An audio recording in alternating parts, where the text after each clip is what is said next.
Third lecture है। मैंने कहा था एक आध मैं कोई क्वेश्चन पिछली दफ़ा का देखूंगी और उसके बाद हम मल्टी मैसेंजर एस्ट्रोनॉमी और astronomy astrophysics contemporary astronomy astrophysics के ऊपर हम बात कर रहे हैं, तो इस वजह से other aspects of astronomy astrophysics. आपने बुक का पूछा था, तो ये एक बुक का रेफरेंस है जो कि रिलेटिवली कुछ मैथ्स और फिज़िक्स का बैकग्राउंड चाहिए इसको करने के लिए, बट है। अच्छा, एक सॉफ्टवेयर का भी मैं बता रही हूँ, स्टेलारियम। अगर आगे अगर हम थोड़ा स्काई में ओरिएंटेशन की बात करते हैं तो वो मैं शायद यूज़ करूँ, और भी कुछ कई चीज़ों के डिस्कवर करने के लिए अच्छा है। इसकी ऐप वर्जन भी है जो फ़ोन पे भी इंस्टॉल किया जा सकता है। सो मैं चाहूँगी कि कम से कम एक लेक्चर इस पे बेस्ड हो। इसमें एक्सरसाइजेस करेंगे हम। क्वेश्चंस में किसी ने मुझसे पूछा था कि जोवियन प्लैनेट्स के बारे में, तो मैंने उससे पहले जोवियन प्लैनेट्स के ऊपर बात की थी, ठीक है, कि हमारे सोलर सिस्टम में जो 4 इनर प्लैनेट्स हैं ये फ़र्क इनकी नेचर है, और जो बाहर के 4 प्लैनेट्स हैं इनकी फ़र्क नेचर है। इनर वालों को हम टेल्यूरिक प्लैनेट्स कहते हैं, आउटर वालों को हम जोवियन प्लैनेट्स कहते हैं। और जोवियन प्लैनेट्स की जब मैं बारे में बता रही थी तो मैंने कुछ प्रॉपर्टीज़ बताई थी कि बहुत साइज़ में बड़े हैं, यहाँ पे साइज़ का कंपैरिजन हुआ है, इनके डिफरेंट कॉम्पोजिशन, वेदर सिस्टम्स वगैरह हैं। फास्ट रोटेशन का मैंने जिक्र किया था, मैनी मून्स रिंग्स। मुझसे सवाल किसी ने पूछा था फास्ट रोटेशन के बारे में कि फ़ास्ट रोटेशन क्यों होती है इनकी। बाय द वे ये मैंने नहीं बताया था लास्ट टाइम, इनके लिए वर्ड गैस जाइंट्स भी यूज़ होता है, स्पेशली जुपिटर और सैटर्न के लिए, और यूरेनस और नेपच्यून को कई दफ़ा आइस जाइंट्स भी कहा जाता है। ये जो है सोलर सिस्टम के प्लैनेट्स का कुछ डेटा है। लेंथ ऑफ द डे, ठीक है। हमारा जो है दिन 24 आवर्स में हम एक ऑर्बिट, एक अपना रोटेशन कर लेते हैं कंप्लीट, ठीक है। हमसे थोड़ा सा ज़्यादा मार्स का है, 24 आवर 37 मिनट्स। वीनस का बहुत लंबा है, आवर्स में तो अगर हम 243 डेज़ बनता है। मरकरी का भी लंबा है, ये भी हम डेज़ में डिस्क्राइब करते हैं, 58.7। और जुपिटर का बहुत शॉर्ट है, 9 आवर्स 55 मिनट्स, तकरीबन 10 आवर्स। सैटर्न का भी 10 आवर्स से थोड़ा बड़ा है। यूरेनस और नेपच्यून के 16 आवर्स हैं। ईयर का भी मैंने डेटा डाल दिया, ऑल्दो इस वक्त सवाल पूछा गया था कि रोटेट फास्टर, तो हम इसमें कंसर्न हैं, ठीक है। तो ये इनकी फास्ट रोटेशन हमें ये पता चल रही है कि compare to earth fast rotate कर रहे हैं। इनर प्लैनेट ये तो बहुत ही ज़्यादा स्लो है। तो सवाल उन्होंने पूछा था कि क्यों ये है। उसका जवाब है कि प्लैनेट का रोटेशन इससे हाईली रिलेटेड है कि जब सोलर सिस्टम बन रहा था तो उसने मास कितना एक्वायर किया, ठीक है। क्योंकि जब मास एक्वायर कर रहे हैं तो आहिस्ता आहिस्ता आपके मास करीब आता जा रहा है, और जब आपके मास करीब आता है तो आप लोगों ने वो एग्जांपल एंगुलर मोमेंटम का शायद कुछ लोगों को पता हो। अगर एंगुलर मोमेंटम का नहीं पता तो आपने वो स्केटर वाली एग्जांपल देखी होगी कि स्केटर्स जो होते हैं स्पिन करते हैं, और जब उन्होंने अपने बाजू करीब ले आते हैं तो उनकी स्पिन तेज़ हो जाती है, ठीक है। तो एंगुलर मोमेंटम एक क्वांटिटी है फिज़िक्स में जो कि कंजर्व्ड होती है।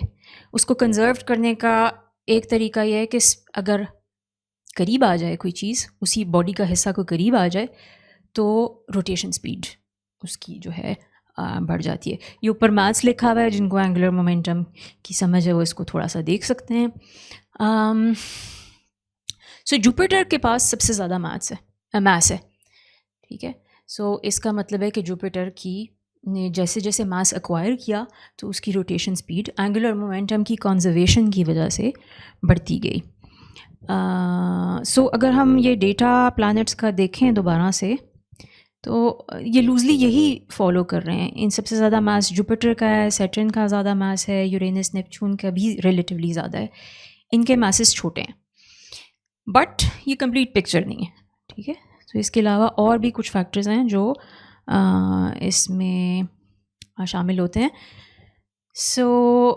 वीनस और मर्करी का तो बहुत ही स्लो रोटेशन रेट है, क्योंकि वो तो डेज़ उनको लगते हैं, एक दिन उनका जो है। तो इसमें एक जो वजह है वो ये है कि ये सूरज के करीब है, और सूरज इनको स्लो डाउन एक तरह से करता है। तो वो एक फैक्टर है।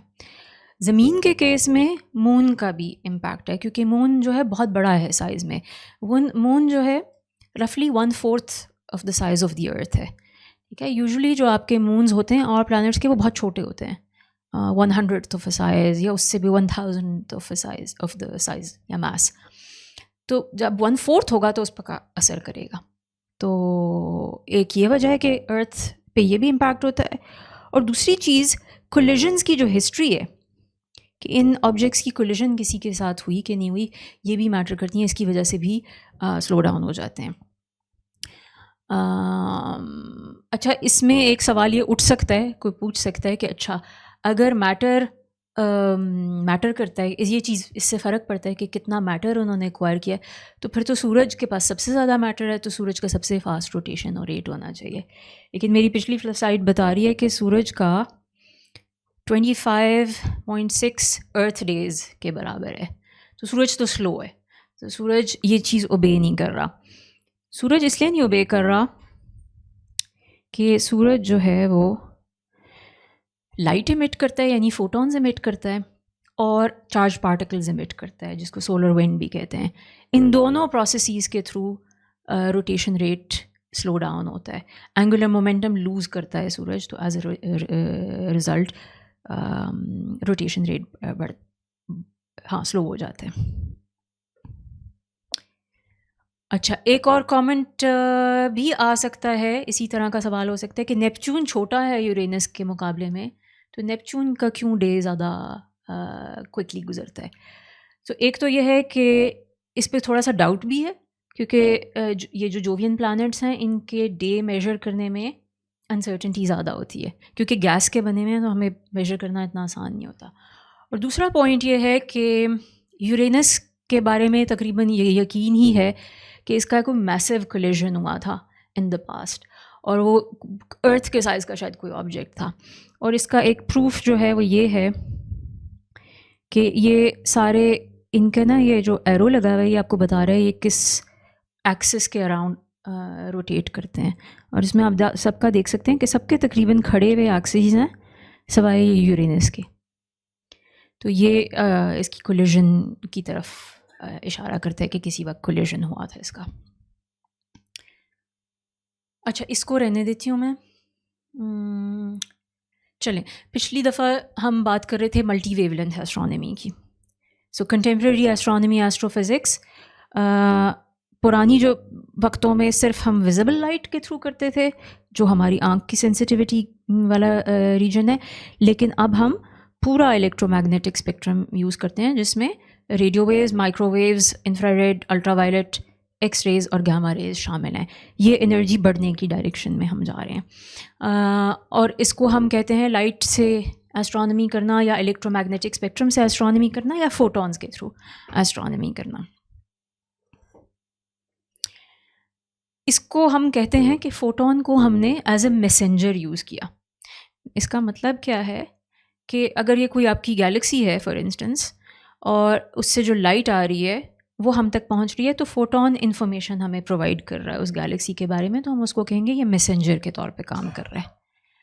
अब हम मल्टी मैसेंजर की तरफ जा रहे हैं, मल्टी मैसेंजर एस्ट्रोनॉमी। तो इसका आइडिया ये है कि इसी ऑब्जेक्ट से फोटॉन्स के अलावा और एंटिटीज़ भी हैं, जिसमें gravitational waves, neutrinos, cosmic rays और कुछ अदर पॉसिबिलिटीज़ भी हैं। ये सब भी आ सकती हैं, और इन सब को भी हम ऑब्ज़र्व कर सकते हैं अर्थ पे। और ये हमें हम फ़र्क मैसेंजर्स यूज़ कर रहे हैं, फ़ोटॉन के अलावा और मैसेंजर्स की बात कर रहे हैं। तो इसमें बारी बारी ये जो 3 मेन हैं, इनमें बारी बारी करती हूँ मैं आपको। कॉस्मिक रेज़ की पहले बात करते हैं। सो पहले बात करते हैं कॉस्मिक रे क्या है। चार्ज पार्टिकल्स हैं बेसिकली, ठीक है। सो इसमें इलेक्ट्रॉन्स, पॉजिट्रॉन्स भी हो सकते हैं, जो इलेक्ट्रॉन का काउंटर पार्ट होता है positively charge, protons, nuclei of atoms, ठीक है। प्रोटॉन ख़ुद जो है वो हाइड्रोजन एटम का एक्चुअली न्यूक्लियस है,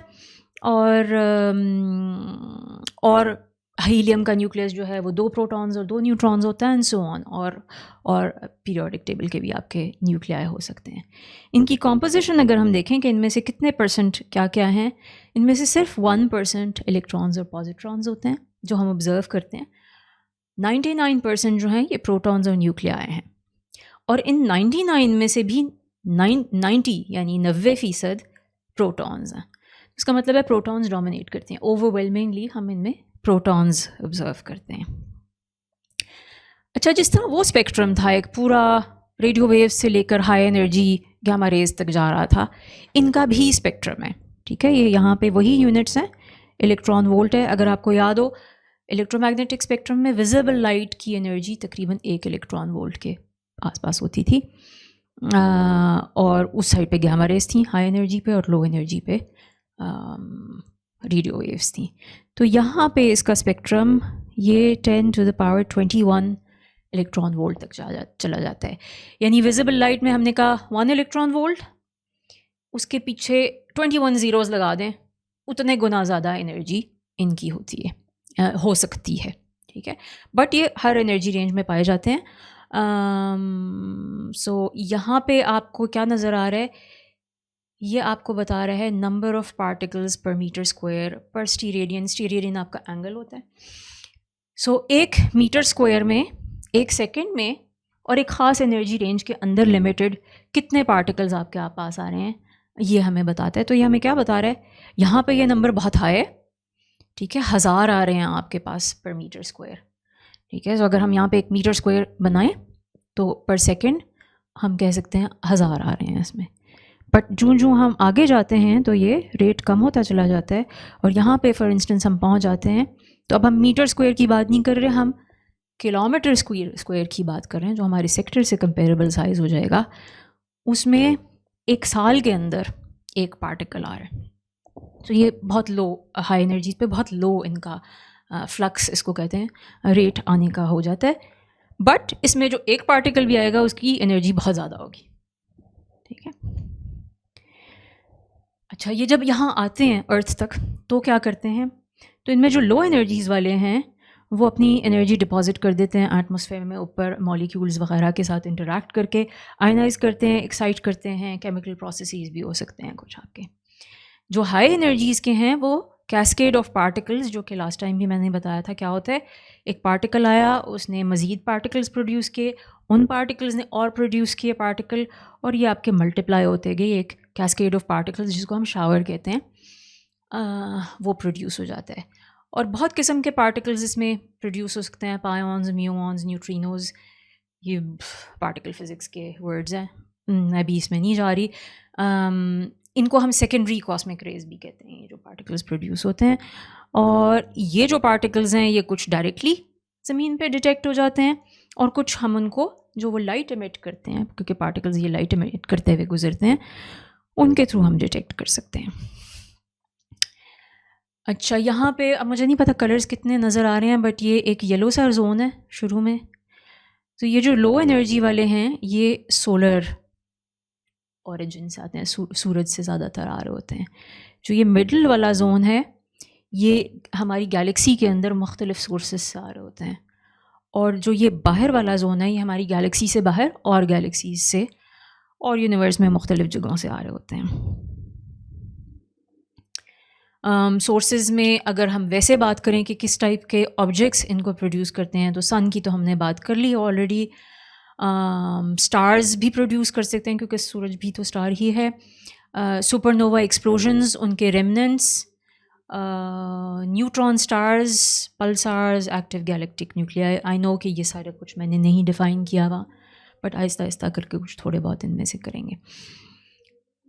इसमें अब कुछ कमेंट्स भी कर लेते हैं। सो कमेंट 1 ये है कि ये चार्ज पार्टिकल्स हैं तो ये मैग्नेटिक फील्ड्स के साथ इंटरेक्ट करेंगे, ठीक है। तो मैग्नेटिक फील्ड के बारे में हम पहले बात कर लेते हैं। यूनिवर्स में हर जगह मैग्नेटिक फील्ड्स हैं। सो हमारे मिल्की वे के अंदर, मिल्की वे का अपना मैग्नेटिक फील्ड है, मुख्तलिफ पार्टिकल्स, रोटेशन वगैरह सब की वजह से प्रोड्यूस होता है। गैलेक्सीज़ के दरमियान जो स्पेस है वहाँ पे भी मैग्नेटिक फील्ड्स हैं, और बहुत सारे एस्ट्रोफिज़िकल ऑब्जेक्ट्स हैं उनके करीब तो वैसे ही बहुत स्ट्रॉन्ग मैग्नेटिक फील्ड्स भी बाज़ के करीब होते हैं। मकसद ये है कि यूनिवर्स में हर जगह मैग्नेटिक फील्ड्स हैं, और बाय द वे ये मैग्नेटिक फील्ड्स की स्टडी एस्ट्रोफिज़िक्स का एक पार्ट भी है।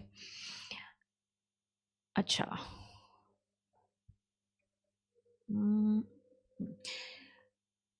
जो चार्ज पार्टिकल्स होते हैं वो मैग्नेटिक फील्ड्स उनको डिफ्लेक्ट करते हैं, ठीक है। वो स्ट्रेट लाइन में नहीं ट्रैवल कर सकते in magnetic field, in fact magnetic field उनका पाथ डेविएट कर देगा, ठीक है। तो यहाँ पे आपको जो नज़र आ रहा है वो ये है कि यहाँ पे जैसे अगर कोई ऑब्जेक्ट है, एस्ट्रोफिजिकल ब्लैक होल वगैरह कुछ और, उसको अगर हम लाइट उसके इर्द गिर्द से कहीं से आ रही है तो वो गैमा यहाँ पे दिखाया हुआ है, ठीक है, स्ट्रेट लाइन में आएगी। बट अगर कोई चार्ज पार्टिकल आ रहा है तो वो अपना घूमता घुमाता मैग्नेटिक फील्ड से डेविएट होता हुआ आपके पास आएगा। इसका मतलब ये है कि अगर हमने कोई फोटोन यानी लाइट या गैमा रे या जो भी है उसको ऑब्जर्व किया, तो अगर हमें पता चला कि इस डायरेक्शन से आया तो मुझे पता है कि जिस सोर्स ने उसको इमिट किया वो इसी डायरेक्शन में। लेकिन कॉस्मिक रे अगर मैं कोई देखूंगी तो मुझे नहीं पता कि वो यहाँ से आया है कि नहीं आया, वो कहीं से भी आ सकता है। अच्छा, तो हाँ, तो लॉस ऑफ इंफॉर्मेशन हो जाता है, ठीक है, इसकी वजह से।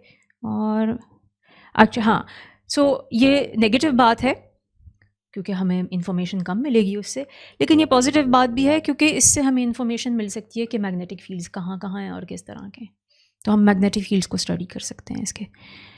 और by the way cosmic rays खुद जो हैं वो भी मैग्नेटिक फील्ड्स को चेंज करते हैं, ठीक है।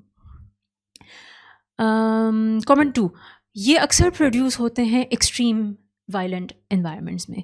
ये एक्चुअली वही एनवायरनमेंट्स हैं जिनमें गामा रेज, जो मैंने last time high energy astrophysics की बात की थी, वो प्रोड्यूस कर रहे होते हैं। और इन्हीं एनवायरनमेंट से अक्सर न्यूट्रिनोज और ग्रेविटेशनल वेव्स भी प्रोड्यूस होते हैं।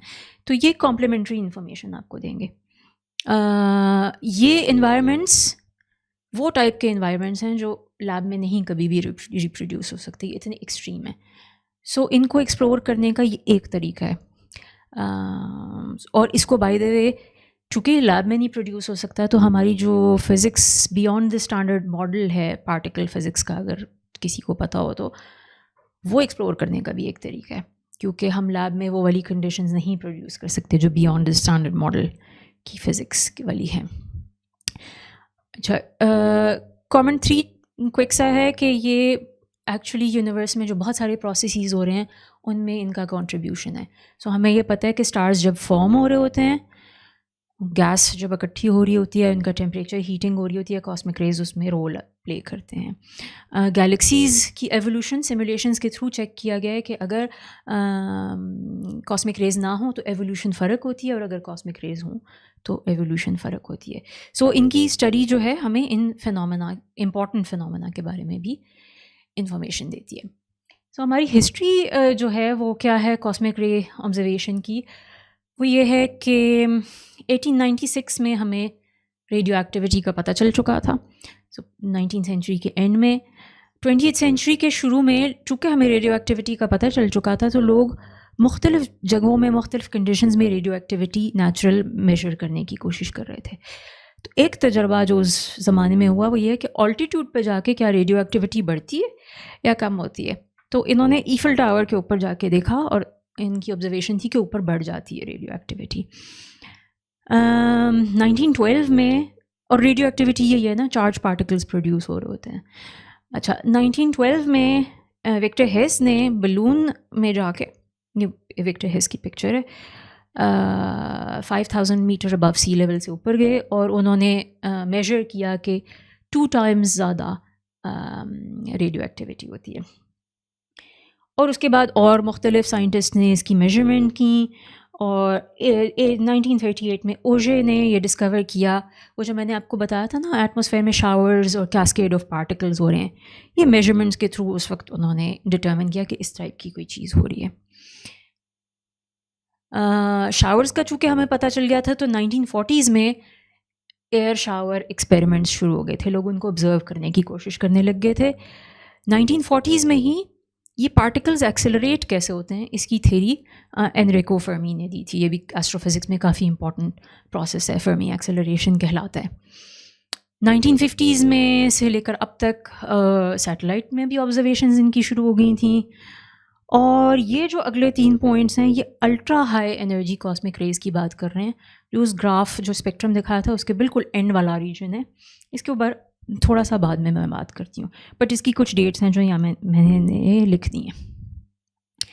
सो ऑब्जर्वेशंस की एग्जांपल्स हैं, बलून बेस्ड भी हो सकती हैं, ये लो एनर्जी पे रिलेटिवली देखे जाते हैं। सो ये बलून्स की कुछ एग्जांपल्स हैं जो अंटार्कटिका के ऊपर लॉन्च किए जा रहे हैं। अंटार्कटिका पे इसलिए करते हैं क्योंकि वहाँ पे कोई विंड पैटर्न्स हैं जो उनको हेल्प करते हैं ऑब्जर्वेशंस को। और अगर आप समर में, जो वहाँ का समर है, उसमें आप ऑब्जर्वेशंस करें तो आपको सोलर पावर आप सारा वक्त यूज़ कर सकते हैं। और ड्राई कंडीशंस हैं और बहुत सारी चीज़ें हैं जिनसे हेल्प होती हैं ऑब्जर्वेशंस में। ये एक और एग्ज़ाम्पल है, ये अब सैटेलाइट की एग्ज़ाम्पल है, ठीक है। तो बलून्स देख लिया, सैटेलाइट्स, ये AMS-02 एग्ज़ाम्पल है। 2011 ऑनवर्ड्स ये इंस्टॉल्ड है इंटरनेशनल स्पेस स्टेशन के ऊपर। ये CERN का एक्सपेरिमेंट है, वही CERN जो कि आपके पार्टिकल फिज़िक्स में काम कर रहा है, और इंटरनेशनल कोलैबोरेशन है। और इसके डिटेक्टर के मैं ज़्यादा पार्ट्स नहीं आपको बताऊंगी, बट एक इम्पॉर्टेंट पार्ट इसका एक मैग्नेट है जो पार्टिकल्स को डेविएट करा के उनकी मुख्तलिफ प्रॉपर्टीज़ मेजर करता है। और ये बहुत सारे इसके जो पार्ट्स हैं ये CERN के और डिटेक्टर्स जिन प्रिंसिपल्स पे बने हुए होते हैं उसी टाइप की टेक्नोलॉजी यूज़ कर रहे हैं। फिर उसके बाद अब हम हाई एनर्जी वाले एरिया में आते हैं। ये ग्राउंड बेस्ड ऑब्जर्वेटरीज़ इनको देखेंगी, और ये टेक्नोलॉजी के लिहाज से भी ये अप्रोप्रिएट है, बट ये इसलिए भी ज़रूरी है कि अगर आपका 1 किलोमीटर स्क्वायर पर ईयर एक आ रहा है तो आपको किलोमीटर्स चाहिए, वरना तो आप कभी कुछ नहीं देख सकेंगे। सो ये इस टाइप की हैं ऑब्जर्वेटरीज़। ये हॉक है जो मेक्सिको में है, ये लासो है जो चाइना में है, 4000 मीटर अबव सी लेवल पे हैं तकरीबन दोनों। इनको मैं बाय द वे इन्हीं इमेजेस को मैं पहले दिखा चुकी हूँ जब मैंने गामा रे एस्ट्रोनॉमी के बारे में बात की थी। ये दोनों गामा रेज भी ऑब्ज़र्व करते हैं और कॉस्मिक रेज भी ऑब्ज़र्व करते हैं उसी टाइप के प्रोसेसेस के थ्रू। ये हॉक का एक ग्राफिक वैसे बनाया हुआ एग्जांपल आपको देता है। ये शावर ऑफ पार्टिकल्स बना, कैस्केड, उसके मुख्तलिफ पार्टिकल्स, आपका जो नीचे ये अरे पूरा बना हुआ है उसके कुछ पार्ट्स में सिग्नल देंगे। उस सिग्नल को बाद में एनालाइज करके देखा जा सकता है ये गामा रे है शावर या ये कॉस्मिक रे शावर है। अच्छा, इससे भी बिल्कुल हाई एनर्जी, जो बिल्कुल एंड वाली रेंज है, इसको हम कहते हैं ultra high energy cosmic rays. वो जो 3 पॉइंट्स मेरे रह गए थे, ये usually 10 to the power 18 electron volt से ऊपर की हम बात कर रहे हैं। सो अगर हम विजिबल लाइट वाली एनर्जी से कंपेयर करें, विजिबल लाइट से 18 ज़ीरो पीछे लगा दें, उतने गुना ज़्यादा एनर्जी। ये बहुत ही ज़्यादा रेयर है। ये तो पर ईयर था ना 1 किलोमीटर स्क्वायर, ये पर किलोमीटर स्क्वायर पर ईयर पर सेंचुरी है, वो पर ईयर था। सो इसके लिए अब आपको थाउजेंड्स ऑफ किलोमीटर स्क्वायर चाहिए इसको ऑब्ज़र्व करने के लिए। और इनके बारे में बहुत कुछ अननोन है, हमें अभी तक नहीं पता कि किन सोर्सेस से आ रहे हैं, ठीक है। हमें ये भी नहीं पता कौन से प्रोसेसेस इनको एक्सेलरेट कर रहे हैं। वो जो मैंने आपको बताया था ना कि एक्सेलरेशन के प्रोसेसेस 1940s में हमें थेरी आई थी, वो थेरी इन पे नहीं अप्लाई करती। वो 10 to the power 18 electron volt तक एक्सप्लेन करता है, उसके बाद नहीं होती। हमें इनकी कॉम्पोजिशन भी सही तरह से नहीं पता, लाइट न्यूक्लियाई हैं, हेवी न्यूक्लियाई हैं, क्या कुछ है इसमें। और हमें चूँकि एक्स्ट्रा गैलेक्टिक मैग्नेटिक फील्ड्स के बारे में नहीं इतना कुछ पता, तो इस वजह से हमें इनके बारे में भी नहीं पता। और हाँ, और बहुत सारी कुछ सजेशंस हैं जिनसे लगता है क्या पता इसमें कोई ऐसी फ़िज़िक्स इन्वॉल्व हो जिसके बारे में हमें नहीं पता। इनकी स्टडी जो एरिया है काफ़ी इम्पॉर्टेंट, काफ़ी बड़ा एरिया है। और ये एक एग्ज़ाम्पल है ऑब्जर्वेटरी की। एक्चुअली यही करंट सबसे बड़ी ऑब्जर्वेटरी है जो इस पर काम कर रही है। ये है अर्जेंटीना में, और ये इसका हम स्केल देखें, ये भी अरे है उसी तरह से। इस अरे का एक टैंक की एग्ज़ाम्पल है, इस तरह की है ये। एक डॉट जो है वो इस तरह का टैंक है एक, ठीक है। और यहाँ स्केल अगर हम देखें तो ये 70 किलोमीटर्स है। 70 किलोमीटर्स इस्लामाबाद से तकरीबन टैक्सला का फासला है। तो उस पूरे एरिया को, चौकोर को इस तरह से भर दिया गया है डिटेक्टर्स समझ लें इनसे। इसके और भी कुछ पार्ट्स हैं डिटेक्टर के जो मैं बहुत ज़्यादा नहीं आपको उसमें डिटेल्स में जा रही, बट ये दो ग्राफिक स्केमेटिक तरीके से बताया गया है। ये शावर है, उसके मुख्तलिफ पार्टिकल्स रे के पार्ट्स पे पड़ रहे हैं और हम उसको इस तरह से स्टडी कर सकते हैं। सो इसका एरिया जो है 3000 किलोमीटर स्क्वायर है, ठीक है। तो तभी ये जाके वो 1 किलोमीटर पर सेंचुरी पर 1 पार्टिकल उसको जाके ऑब्जर्व करता है। ये भी इंटरनेशनल कोलैबोरेशन है, 17 कंट्रीज़ ओवर 400 साइंटिस्ट्स इसके अंदर काम कर रहे हैं। सो ये थी कॉस्मिक रे एस्ट्रोनॉमी। अगर कोई सवाल नहीं है तो अगली हम आते हैं न्यूट्रिनो एस्ट्रोनॉमी के ऊपर।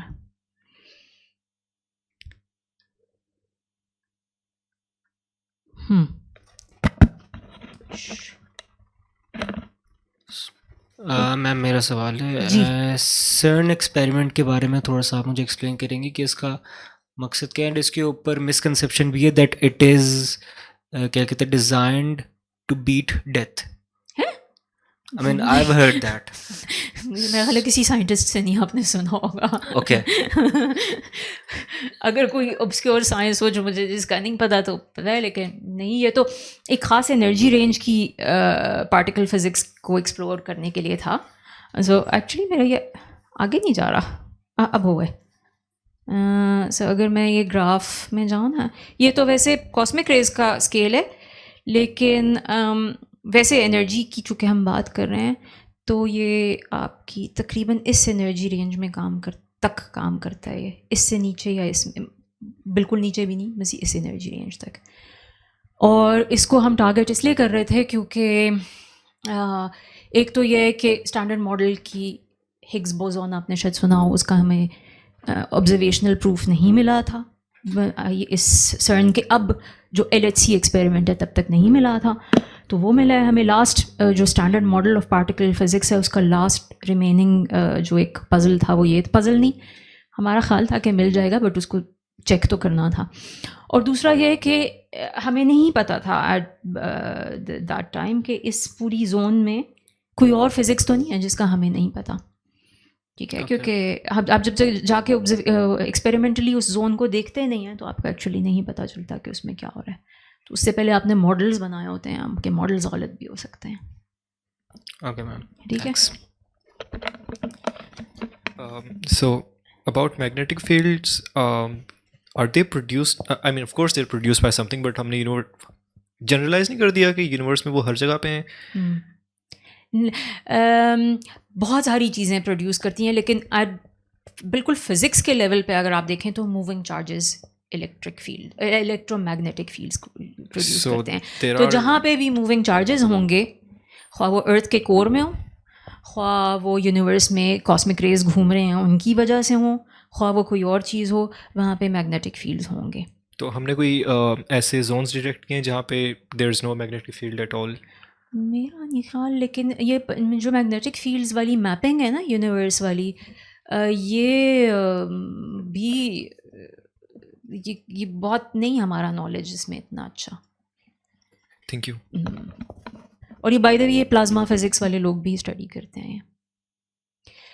ओके, न्यूट्रिनो एस्ट्रोनॉमी जो है, न्यूट्रिनो पहले हमें बात करनी पड़ेगी कि वो खुद क्या होता है, ठीक है। तो न्यूट्रिनो जो है वो भी एक पार्टिकल है, ठीक है। So standard model of particle physics, मैंने यहाँ पे अगेन डिटेल्स में नहीं जाऊँगी, बट इसके बहुत सारे पार्टिकल्स हैं इसके अंदर, उनमें ये 3 न्यूट्रिनोज भी हैं। सो ये 3 टाइप्स के हैं न्यूट्रिनोज, एक इलेक्ट्रॉन न्यूट्रिनो, म्यूऑन न्यूट्रिनो और टॉ न्यूट्रिनो।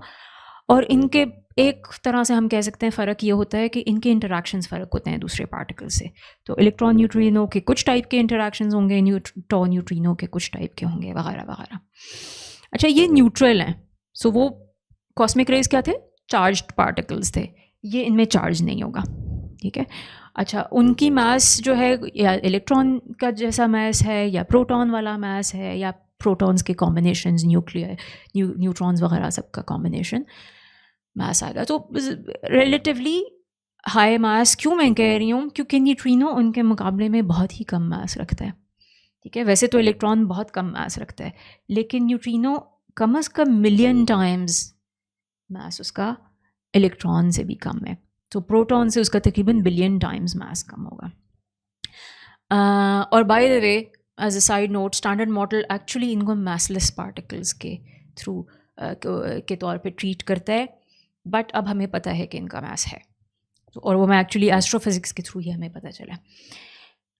अच्छा, आपने 4 फोर्सेस का नाम सुना होगा। हम अक्सर फोर्सेस को 4 में टर्म्स में बात करते हैं। हमें कहते हैं स्ट्रॉन्ग फोर्स है, इलेक्ट्रोमैग्नेटिक फोर्स है, वीक फोर्स है और ग्रेविटेशनल फोर्स है। स्ट्रॉन्ग सबसे ज़्यादा स्ट्रॉन्ग है, इलेक्ट्रोमैग्नेटिक उसके लेवल पे आता है, यानी उससे 10⁻³ उसका एक 1000th हिस्सा वीक है। वीक फोर्स जो है 10⁻16 टाइम्स इससे स्ट्रॉन्ग से कम है, और ये ग्रेविटेशन सबसे वीक फोर्स है, 10⁻41 टाइम्स स्ट्रॉन्ग फोर्स से कम है। तो जो ये न्यूट्रिनोज हैं, ये स्ट्रॉन्ग और इलेक्ट्रोमैग्नेटिक के थ्रू नहीं इंटरैक्ट करते, ये सिर्फ वीक फोर्स और ग्रेविटेशनल फोर्स के थ्रू इंटरैक्ट करते हैं। तो इसका मतलब ये है कि ये एक्चुअली इनका इंटरैक्शन विद मैटर वीक होगा, कम इंटरैक्ट करेंगे, और एज अ रिज़ल्ट ये मैटर के थ्रू अनडिटेक्टेड, अनअफेक्टेड गुजर जाएंगे। इसके कॉन्सिक्वेंसेस हैं, ठीक है। एक कॉन्सिक्वेंस इसका ये है कि ये ट्रैवल अनहिंडर्ड करते चले जाएंगे आराम से। ये डस्ट, डेंस मैटर, रास्ते में कोई चीज़ आ जाए, फोटोन यहाँ पे एब्जॉर्ब हो जाएगा, बट न्यूट्रिनो नहीं होगा यहाँ पे एब्जॉर्ब, ठीक है। तो ये फ़ायदे की बात है। दूसरा ये है कि चार्ज नहीं है, तो ये कॉस्मिक रेज की तरह डेविएट भी नहीं होंगे, सीधे रास्ते में आ जाएंगे। तो वही वाला फोटोन वाला मामला होगा। अगर यहाँ से न्यूट्रिनो हमें पता चला कि आया है, उसकी सोर्स यहीं पे होगी। बट इसके नेगेटिव साइड ये है कि ये इंटरैक्ट इतना वीकली करते हैं विद मैटर कि इनको डिटेक्ट करना मुश्किल हो जाता है। इंटरैक्ट ही नहीं कर रहे तो डिटेक्ट कैसे करेंगे।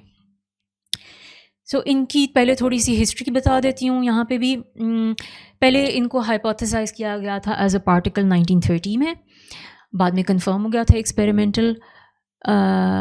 फिर 1940s तक हमें पता था कि सूरज में फ्यूजन हो रही है, और उसमें उसका बाय प्रोडक्ट न्यूट्रिनोज भी होते हैं। तो हमारी एक्सपेक्टेशन थी कि ये भी प्रोड्यूस कर रहे होंगे। 1960s में सबसे पहले सोलर न्यूट्रिनो देखे गए। ये एक अंडरग्राउंड एक्सपेरिमेंट था, टैंक था जिसको यूज़ किया गया था, बहुत बड़ा सारा। इसको मैं आगे थोड़ा सा डिस्क्राइब करूँगी एक्सपेरिमेंट को, बट जितने एक्सपेक्टेड थे उससे कम मेजर हुए। जितना हमारा नॉलेज ऑफ द सन हमें बताता था कि इतने आने चाहिए, उससे तकरीबन 1/4 मेजर हुए। और इनिशियली हमने कहा अच्छा ये क्या पता हमारी न्यूक्लियर फिज़िक्स की अंडरस्टैंडिंग में कोई प्रॉब्लम है या हमारी सोलर फिज़िक्स की अंडरस्टैंडिंग में कोई प्रॉब्लम है, और इसको बहुत सालों तक सोलर न्यूट्रिनो प्रॉब्लम के तौर पे कहा गया, इसका नाम दिया गया। 1990s में ये फाइनली प्रॉब्लम रिजॉल्व हुआ। उससे पहले लोगों ने हाइपोथेसाइज किया कि एक न्यूट्रिनो ऑसिलेशन कोई चीज़ होती है जो इसको शायद एक्सप्लेन कर सकती है। ये मैं बताऊंगी क्या होता है क्विकली।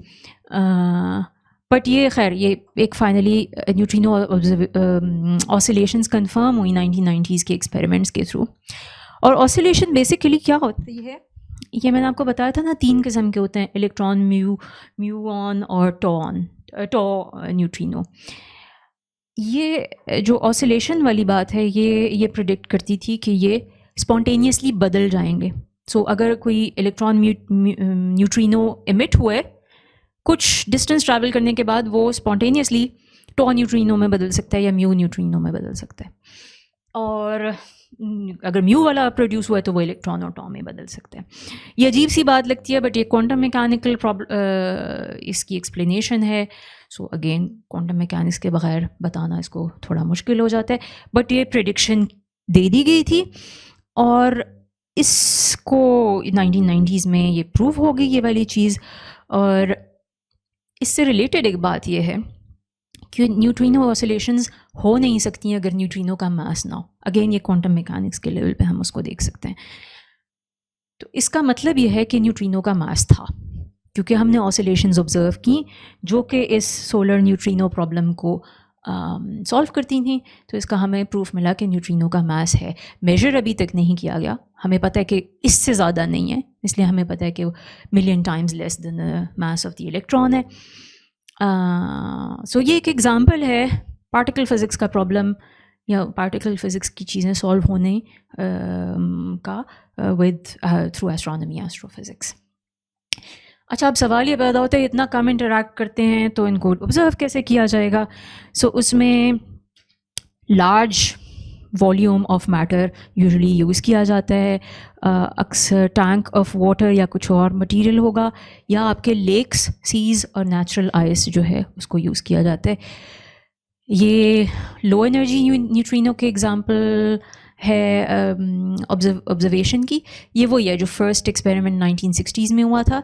ये टैंक था जिसमें क्लोरीन का कुछ कंपाउंड यूज़ किया गया था, वो न्यूट्रिनो से इंटरेक्ट करता था, आर्गॉन में कन्वर्ट हो जाता था, और आर्गॉन एटम्स काउंट करने के उसके बाद हमारे पास तरीके थे। ये कई साल चला था, बहुत स्लो प्रोसेस था, क्योंकि न्यूट्रिनो वंस अगेन बावजूद इसके कि आप बहुत बड़ा टैंक दे रहे हैं, ऑब्ज़र्व करना फिर भी मुश्किल था इंटरैक्शंस। तो ये एक एग्जांपल है। हाई एनर्जी पे करंट इस तरह की ऑब्जर्वेटरीज यूज़ होती हैं। सो ये क्या है? ये सबसे पहले तो ये लोकेटेड है साउथ पोल पे, ठीक है। इसमें भी 14 कंट्रीज़, काफ़ी सारे इंस्टीट्यूशंस इन्वॉल्व हैं। अच्छा, ये साउथ पोल पे बाय द वे जो साइंटिफिक स्टेशन है वो है, ठीक है, 2 मंजिलों का। ये वही स्टेशन इस डायग्राम में यहाँ पे हमें नज़र आ रहा है। सो ये सरफेस के नीचे डीप आइस के अंदर ये खोद के बनाए गए हैं, खोद के नहीं एक्चुअली, खैर। और इसमें क्या है, ये स्ट्रिंग्स हैं जिनके ऊपर ये मॉड्यूल्स हैं जो कि डिटेक्ट करते हैं चीज़ों को, पार्टिकल्स को, एक्चुअली लाइट को करते हैं।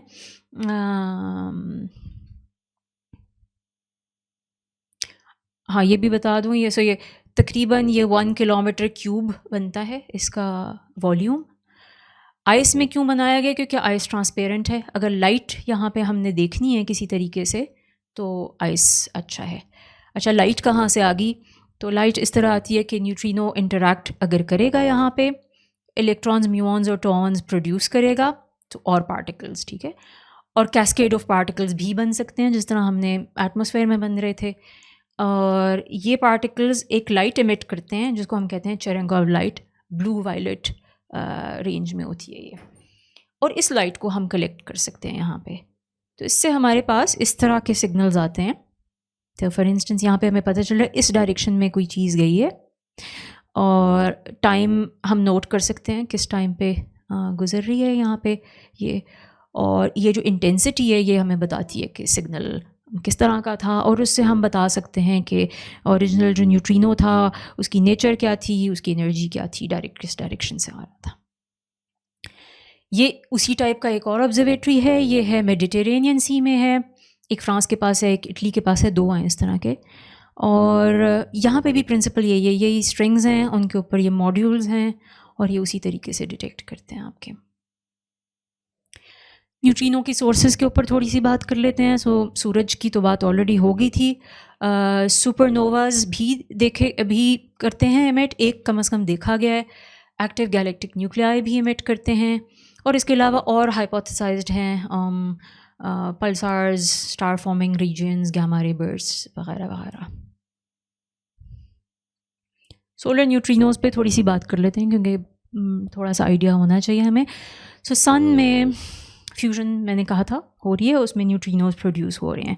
हम एस्टिमेट करके बता सकते हैं, और मैं ज़्यादा आज मैथ्स नहीं करना चाहती थी इसलिए मैंने डिटेल में नहीं बताया है, बट हम एस्टिमेट कर सकते हैं कि 1.79 × 10⁻38, इसके पीछे 38 जीरोज़ लगा दें, न्यूट्रिनोज एवरी सेकेंड एमिट कर रहा है सन। और अगर किसी को मैथ्स करने का दिल चाह रहा है तो सन और अर्थ डिस्टेंस कैलकुलेट करके यहाँ पे हम अंदाज़ा कर सकते हैं कि अर्थ पे कितने न्यूट्रिनोज पर सेकेंड पर सेंटीमीटर स्क्वायर आ रहे हैं, और कैलकुलेट करके हमें पता चलता है 6.36 × 10⁻10 न्यूट्रिनोज पर सेकेंड पर सेंटीमीटर स्क्वायर आ रहे हैं। सो अगर मेरे अंगूठे का एक छोटा सा पार्ट आप ये ले लें, इस पे हर सेकेंड जो है 10 बिलियन न्यूट्रिनोज गुजर रहे हैं हर सेकेंड यहाँ से। सो बहुत ज़्यादा न्यूट्रिनोज हैं, ठीक है। सिर्फ सोलर न्यूट्रिनोज भी बहुत ज़्यादा हैं। और सोर्स है इनकी, बट चूंकि ये इंटरैक्ट नहीं करते तो मुझे कुछ पता ही नहीं चलता कि क्या हो रहा है, हम सब में से गुजर रहे हैं इस वक्त न्यूट्रिनोज।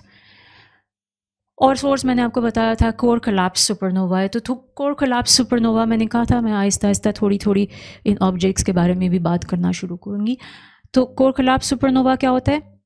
स्टार्स के मुख्तलिफ मैसेस हो सकते हैं, ठीक है। हमारा सूरज का एक ख़ास मैस है, इसका लाइफ साइकिल के एंड में क्या होगा वो एक अलहदा चीज़ है। बट अगर जिन स्टार्स का इससे 8 टाइम्स ज़्यादा मैस होता है वो एट द एंड उनका एक बहुत वायलेंट एक्सप्लोजन होता है और उसको कहा जाता है कोर कोलैप्स सुपरनोवा। ये एक यहाँ पे कोर कोलैप्स सुपरनोवा की एग्जांपल है। जिस वक्त ये होता है, अच्छा ये सेकंड्स और मिनट्स का प्रोसेस है, बहुत क्विकली होता है, बट जिस वक्त ये होता है पूरी गैलेक्सी जितनी लाइट इमिट कर रही है, ढेर सारा बिलियंस 100 बिलियन स्टार्स, उनसे ज़्यादा ब्राइट ये अकेला सुपरनोवा जो है इमिट कर रहा होता है लाइट। सो सुपरनोवा का जो प्रोसेस है ये वो प्रोसेस है जिसके थ्रू एट द एंड एक दफ़ा सुपरनोवा हो जाता है, उसके बाद या ब्लैक होल बनता है या न्यूट्रॉन स्टार बनता है, और energy release comparable to what the sun will release in its entire life. सूरज की ज़िंदगी है 10 बिलियन ईयर्स। 10 बिलियन ईयर्स में सूरज जितनी एनर्जी रिलीज़ करेगा सुपरनोवा चंद सेकंड या चंद मिनट्स में उतनी कर देता है। बहुत ब्राइट है, मैंने आपको कहा उतनी लाइट जितना गैलेक्सी प्रोड्यूस कर रही है उससे ज़्यादा लाइट ये प्रोड्यूस करेगा। एंड येट अगर हम सुपरनोवा के बारे में बात करें कि वो ख़ुद कितनी एनर्जी रिलीज़ कर रहा है, उसमें ये लाइट जो है ये सिर्फ 1% होगी, बाकी सारी की सारी 99% न्यूट्रिनोज में एनर्जी रिलीज़ होती है, वो न्यूट्रिनोज जो हम देख नहीं सकते।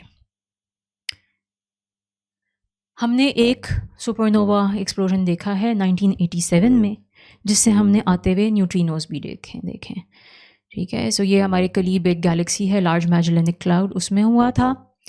3 न्यूट्रिनो ऑब्जर्वेटरीज ने इसको देखा था और जो हमारे सुपरनोवा के मॉडल्स थे उससे मैच कर रही थी इसकी ऑब्जर्वेशंस। ये और उसके बाद उसके बाद इसको, अच्छा ये न्यूट्रिनोज देखे गए और उसके 2-3 घंटे बाद फोटॉन्स देखे हमने, ठीक है। तो लैग था दोनों के दरमियान। उसकी वजह यह है कि जो शुरू में मैंने कहा था, चूँकि न्यूट्रिनो इंटरैक्ट नहीं करते मैटर के साथ तो वो सुपरनोवा जल्दी से एस्केप करके चले गए।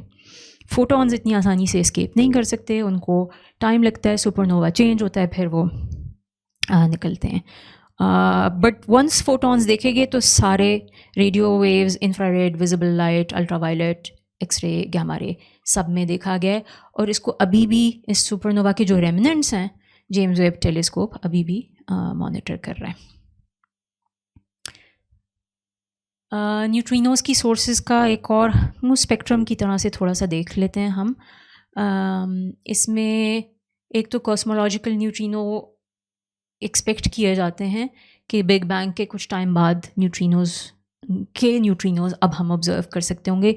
ये सबसे लो एनर्जी में आते हैं, उनको डिटेक्ट करना बहुत मुश्किल है।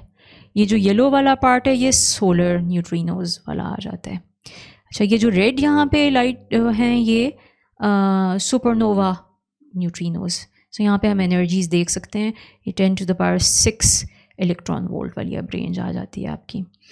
एटमॉस्फेरिक न्यूट्रिनोज जो हैं ये ग्रीन वाला, ये वो हैं जो कॉस्मिक रेज जो पिछला हमने देखा था वो जब इंटरैक्ट करते हैं और शावर्स बनाते हैं उसमें न्यूट्रिनोज भी बनते हैं, तो वो न्यूट्रिनोज जो हैं वो एटमॉस्फेरिक न्यूट्रिनोज हैं। एक्टिव गैलेक्टिक न्यूक्लियाई ये और हाई एनर्जी रेंज, और कॉस्मोजेनिक न्यूट्रिनोज हैं कि प्रोटॉन्स इंटरैक्ट करते हैं कॉस्मिक माइक्रोवेव बैकग्राउंड के साथ। और आई नो मैंने कॉस्मिक माइक्रोवेव बैकग्राउंड अभी तक इंट्रोड्यूस नहीं कराया। ओवरव्यू इसका ये है कि न्यूट्रिनोज इफ़ेक्ट बहुत कम होते हैं डस्ट वगैरह से, बट तो इस वजह ये उनका फ़ायदा है। नुकसान ये है कि इनको ऑब्ज़र्व करना मुश्किल है। सुपरनोवा में हमें एक तरह की अर्ली वार्निंग सिस्टम के तौर पे काम कर सकते हैं। इनके थ्रू हम कॉस्मिक रेज की मुख्तलिफ सोर्सेज भी आइडेंटिफाई कर सकते हैं और complementary information with other messengers. Particle physics at high energies भी इसके थ्रू की जा सकती है। ओके, अब आखिरी जो मेन है इसका वो है ग्रेविटेशनल वेव्स। ग्रेविटेशनल वेव्स मेरा ख्याल है ऑडियंस में सबको न्यूट्रिनो एस्ट्रोनॉमी और कॉस्मिक रे एस्ट्रोनॉमी से ज़्यादा ही पता होगा, क्योंकि ग्रेविटेशनल वेव्स एस्ट्रोनॉमी ने ख़बरों में बहुत तहलका मचाया था। सो ग्रेविटेशनल वेव्स क्या होती हैं? ये हम कह सकते हैं ये वेव्स इन स्पेस टाइम क्या है, लेकिन उसके लिए पहले ये बात करना ज़रूरी है कि स्पेस टाइम क्या है। स्पेस टाइम बहुत अच्छी तरह नहीं मैं बताऊंगी कि क्या है, बट जो आपकी स्पेशल और जनरल थ्योरीज ऑफ रिलेटिविटी हैं वो स्पेस और टाइम को एक सिंगल एंटिटी के तौर पे डिस्क्राइब करती हैं।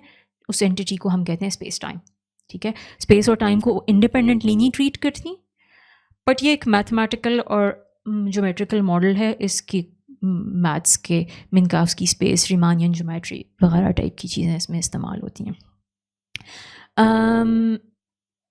अच्छा, जनरल थ्योरी ऑफ रिलेटिविटी इसके अलावा ग्रेविटी को भी एक्सप्लेन करती है इस स्पेस टाइम में कर्वेचर के तौर पे। सो फॉर इंस्टेंस अगर ये सूरज है तो इस स्पेस टाइम में ये एक तरह से कर्व इंट्रोड्यूस करा देता है, ठीक है। और अगर ये इस तरह से इसमें कर्व्स आते हैं तो इसमें वेव्स भी आ सकती हैं, ठीक है, रिपल्स भी आ सकती हैं। उन रिपल्स को हम ग्रेविटेशनल वेव्स कहते हैं और ये भी स्पीड ऑफ लाइट पे ट्रैवल करती हैं। इनकी हिस्ट्री ये है कि ये फर्स्ट प्रपोज की गई थी 1839 में। अच्छा, ये इंटरेस्टिंग बात है कि स्पेशल रिलेटिविटी और जनरल रिलेटिविटी से बहुत पहले प्रपोज की गई थी, और ये इसकी वजह ये थी कि अगर किसी ने मैथमेटिकल फॉर्म देखी है ग्रेविटेशनल लॉ की और इलेक्ट्रोस्टैटिक्स की लॉ की तो मिलती जुलती फॉर्म्स हैं।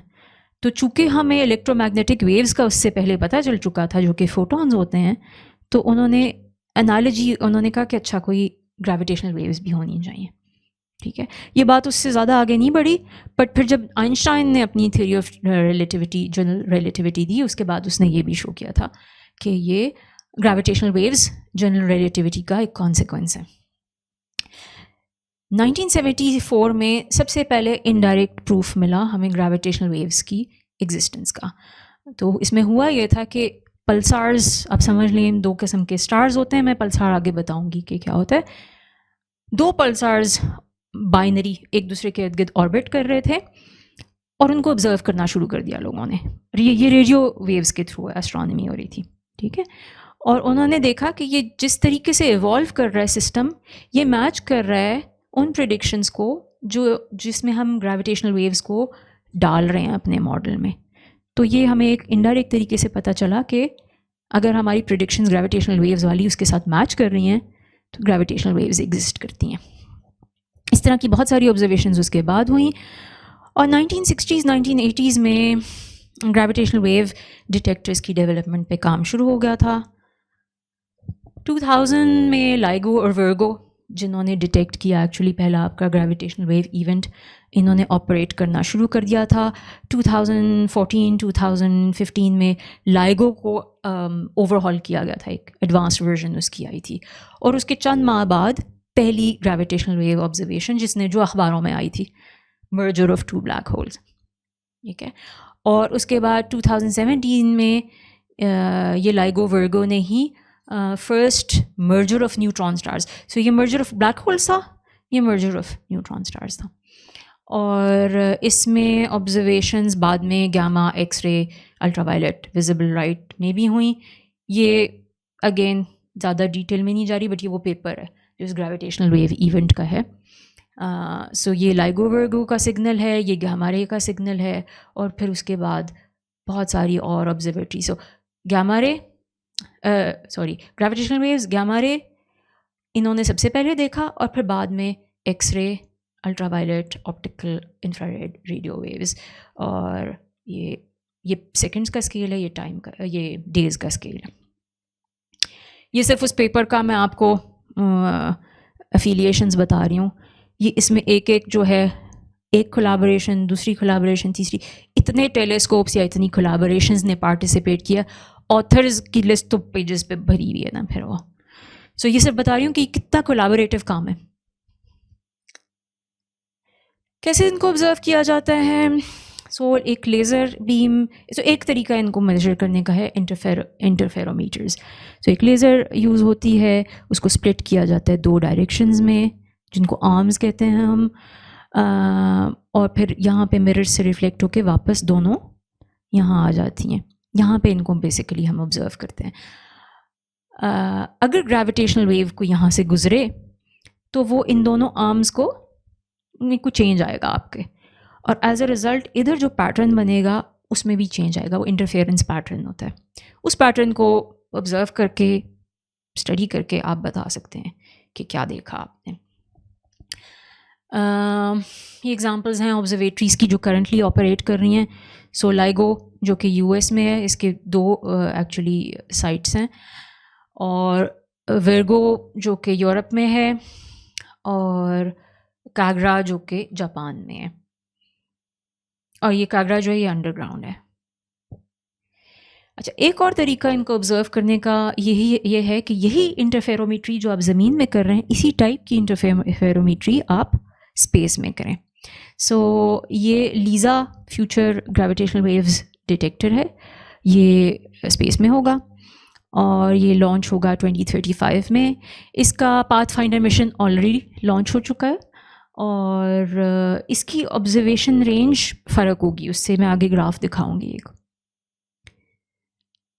अच्छा, एक तीसरा तरीका है, उसको हम कहते हैं पल्सार टाइमिंग अरे। लेकिन इसके लिए हमें पल्सार्स की बात करनी पड़ेगी, और पल्सार्स मैंने आपको कहा है, मैं थोड़ा सा आज इंट्रोड्यूस कराती हूँ। सुपरनोवा एक्सप्लोजन के बारे में मैंने बात की थी। मैसिव स्टार्स जो कि 8 टाइम्स जिनका mass greater than the mass of the sun है, वो एंड में एक्सप्लोड करेंगे, सुपरनोवा होगा। उस सुपरनोवा के नतीजे में 2 चीज़ें हो सकती हैं। अगर 8 से लेकर 25 सोलर मासेस था ओरिजिनल स्टार का मास, तो ये न्यूट्रॉन स्टार बनाएगा, और अगर 25 सोलर मासेस से ज़्यादा होगा तो ब्लैक होल बनाएगा।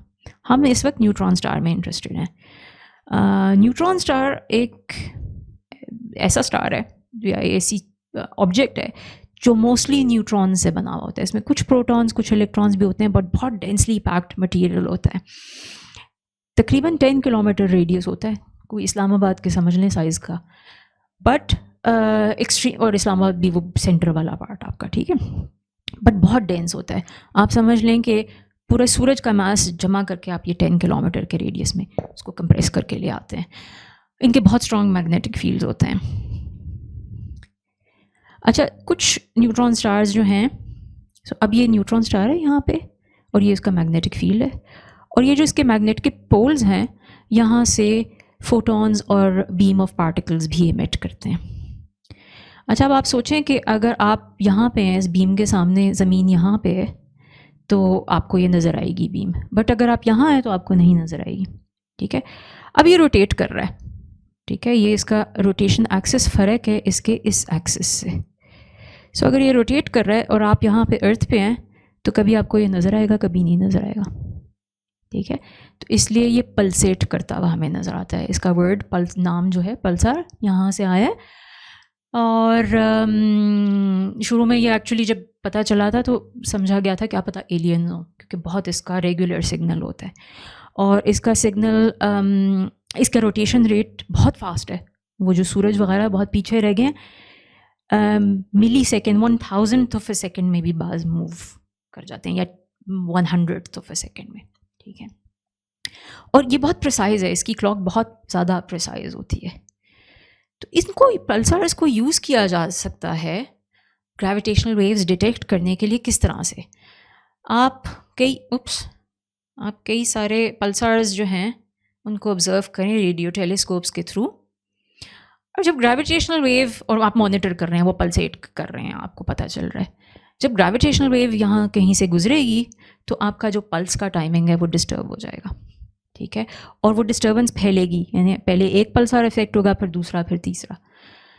आप कम से कम 20-50 पल्सार्स को लें और इस तरीके से ऑब्ज़र्व करें, और फिर उसका एनालिसिस करके, जो कि ऑब्वियसली बहुत लंबा काम है, हम इवेंचुअली ग्रेविटेशनल वेव्स ऑब्ज़र्व कर सकते हैं। इसमें बहुत बड़े बड़े अरेज हैं, इंटरनेशनल पल्सार टाइमिंग अरे है, हर रीजन के अपने अपने अरेज हैं, और इन्होंने 2023 में एक ग्रेविटेशनल वेव बैकग्राउंड की भी एविडेंस दी है, ठीक है, कि किसी एक सोर्स से नहीं आ रहा बल्कि हर जगह से थोड़ी थोड़ी आ रही हैं। ये अगेन जिस तरह बाकियों के मैं स्पेक्ट्रम एक तरह से आपको दिखाती गई हूँ, ये है ग्रेविटेशनल वेव्स का।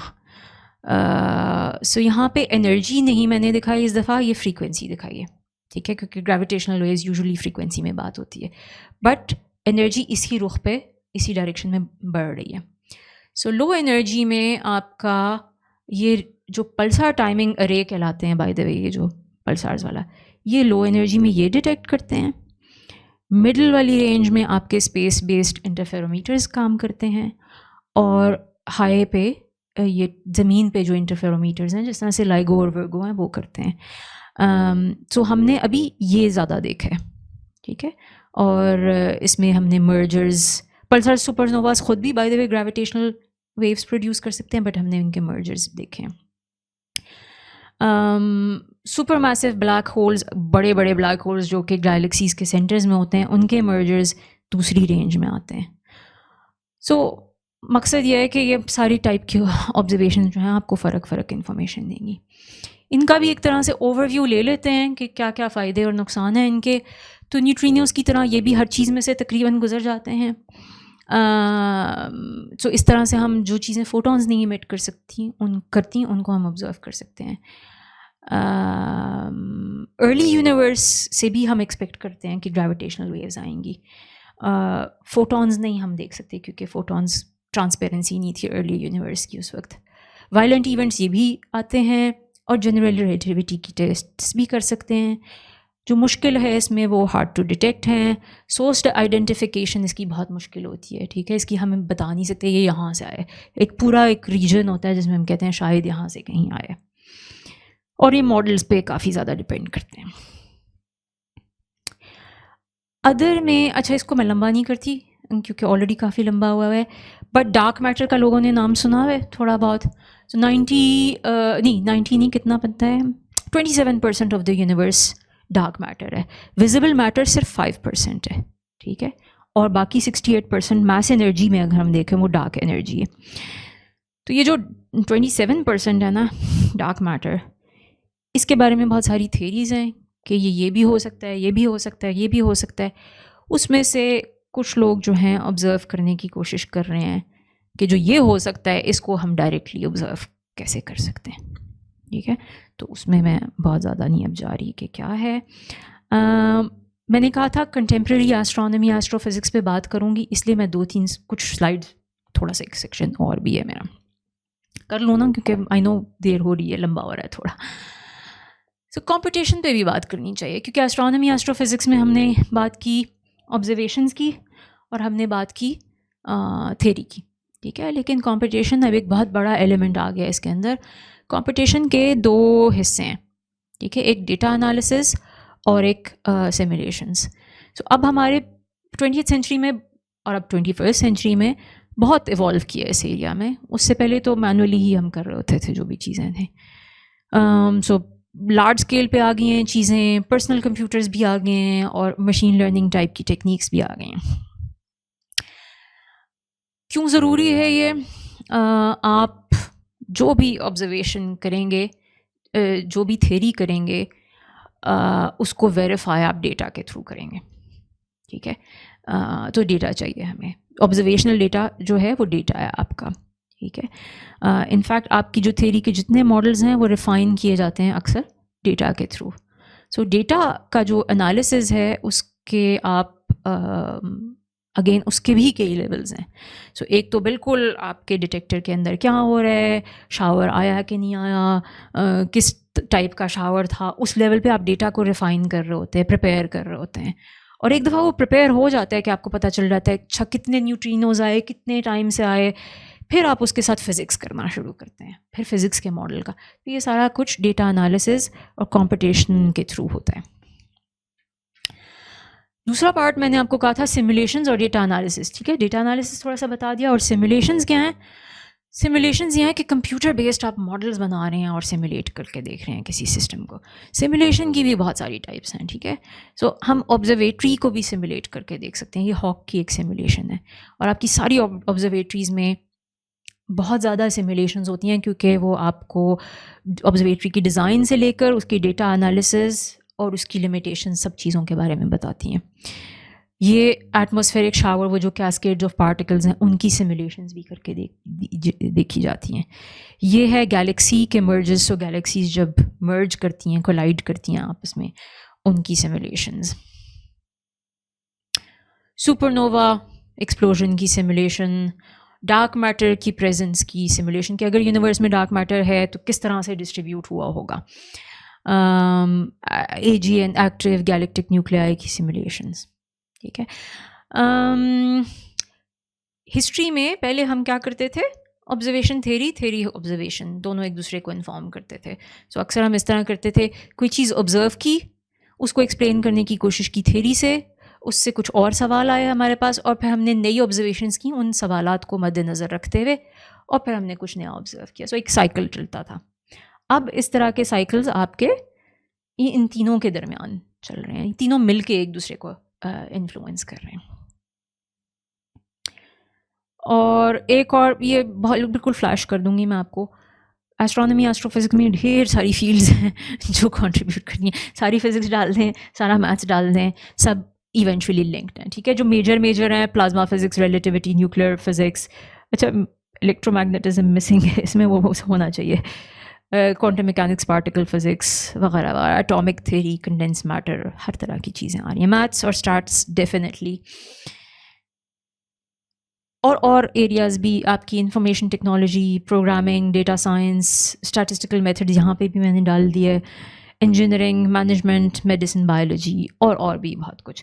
आप ये सोचें कि जो मल्टी नेशनल इंटरनेशनल कोलैबोरेशंस हैं, बिलियंस ऑफ डॉलर्स टाइप के इनमें वो हैं, इनको फाइनेंसिस से लेकर प्रोजेक्ट मैनेजमेंट हर लेवल पे इनके ऊपर काम होता है, और ये डेकेड्स कई दफ़ा लग जाते हैं। बस एंड कर रही हूँ कुछ कमेंट्स के साथ, क्योंकि मैं बताना चाहती थी कि मैंने ये 2 लेक्चर्स क्यों इस सब कुछ पे दिए। मेरा आइडिया ये था कि अगर कोई लोग हैं इसमें इंटरेस्टेड, एस्ट्रोनॉमी एस्ट्रोफिजिक्स में, तो एक थोड़ा सा ओवरव्यू मिल जाए। ये डेफिनेटली कंप्लीट नहीं है, मैंने कोशिश की है, बट आई नो ये कंप्लीट नहीं है कहीं से भी, तो मिसिंग होंगी इसमें चीज़ें। बट मेरा ये एक्सपीरियंस ये है कि अक्सर एक परसेप्शन बन जाती है कुछ फील्ड्स की। तो एक एस्ट्रोनॉमी एस्ट्रोफिजिक्स की परसेप्शन ये है कि बस वो टेलीस्कोप लगा के आपने ख़ुद पर्सनल ऑब्जर्वेशन की, छोटे साइज़ का टेलीस्कोप हो गया, बड़े साइज़ का टेलीस्कोप हो गया, बट टेलीस्कोप है। और टेलीस्कोप से मुराद आम हालात में क्या समझा जाता है कि विजिबल लाइट का टेलीस्कोप है, ठीक है, जो हमें आँख से नज़र आएगी और हम उससे आँख लगा के ही देखेंगे। तो एक मकसद ये था कि इस इमेज से बाहर निकलें, ठीक है ना, कि मतलब क्योंकि ये बहुत लिमिटेड एक इमेज है, और इसका ये नहीं मतलब कि बेतहाशा एस्ट्रोनॉमी एस्ट्रोफिजिक्स विजिबल लाइट में नहीं हो रही, बट वो एक साइड है उसकी, ठीक है। दूसरा एक इमेज ये भी होता है कि कई दफ़ा लोग इसको कॉस्मोलॉजी से ले लेते हैं, यूनिवर्स, बिग बैंग, उस लेवल पे लेके जाते हैं। तो वो भी एक एरिया है, और अगेन बेतहाशा और चीज़ें हैं। और मल्टी वेवलेंथ और मल्टी मैसेंजर को एम्फसाइज़ करना मेरी नज़र में काफ़ी ज़रूरी था, क्योंकि मल्टी मैसेंजर, और अगेन ये मैं तो साइंटिफिक कम्युनिटी में मुझे पता है कि बहुत सारे लोगों को नहीं पता होता है इनके बारे में, ठीक है। बट एस्ट्रोनॉमी एस्ट्रोफिजिक्स इस तरह हो रही है आजकल, और इसमें बहुत ओपन हो गया है ये एरिया ऑन सम लेवल। अच्छा, और ये मैंने बड़े स्केल के प्रोजेक्ट्स बताए हैं, बट इनमें बास चीज़ें स्मॉल स्केल प्रोजेक्ट्स पे भी हो सकती हैं, ठीक है। सो ये रेडियो एस्ट्रोनॉमी, मैंने अभी किसी का रिसेंटली प्रोजेक्ट देखा, लाहौर में लोगों ने ये किया, जो कढ़ाई नहीं होती, चिकन कढ़ाई जिस में पकता है वो, जो तो उसको यूज़ किया है। और ये आइडिया हांगकांग में किसी ने पहले किया था, उन्होंने उनका पेपर लेके यहाँ पे किया है कि कढ़ाई को यूज़ किया जाए एज रेडियो वेव डिटेक्टर, ठीक है। और उन्होंने किया है कुछ छोटा मोटा डिटेक्ट, और इनको आप यूज़ करके वो जो इंटरफेरोमेट्री मैंने बताई थी वो कर सकते हैं। बलून्स में कॉस्मिक रेज की डिटेक्शन हम भी बहुत बड़े बलून्स ना हो, छोटे बलून्स कर सकते हैं यूनिवर्सिटी लेवल पे भी, शायद इस तरह के प्रोजेक्ट्स हो सकते हो, मैंने बहुत डिटेल में नहीं देखा। बट दूसरा मैं ये भी बताना चाह रही थी कि इसमें overlap with many other fields है। कंप्यूटेशन और सिमुलेशंस पे मैंने चंद स्लाइड्स ही दिखाई, बट वो बहुत बड़ा एलिमेंट है, ठीक है। इवन वो जो आपकी ऑप्टिकल विजिबल लाइट वाले टेलीस्कोप्स हैं, उनका भी डेटा अब न्यूमेरिकल फॉर्म में होता है, और उसको न्यूमेरिकल फॉर्म में ही एनालाइज किया जाता है, और उससे साइंस उसी लेवल पे की जाती है। और एक और जो चीज़ मैं एम्फसाइज़ करना चाह रही थी कि कोलैबोरेटिव बहुत है ये साइंस, ठीक है। सो अकेले लोग बहुत कम काम कर रहे होते हैं, शुरू में थे वो पायनियर्स, ठीक है, हिस्ट्री में, लेकिन अब तो ये 15, 16, 17, 18, 20, 40 मुल्क मिलके कुछ कर रहे होते हैं, एक ऑब्जर्वेटरी बनाते हैं, बहुत बड़े स्केल की ऑब्जर्वेटरी होती है, उसमें dozens and dozens of institutions होते हैं और कई दफ़ा हंड्रेड्स थाउजेंड्स ऑफ साइंटिस्ट्स भी होते हैं. सो या आई थिंक यही था मेरा. ये लास्ट स्लाइड है.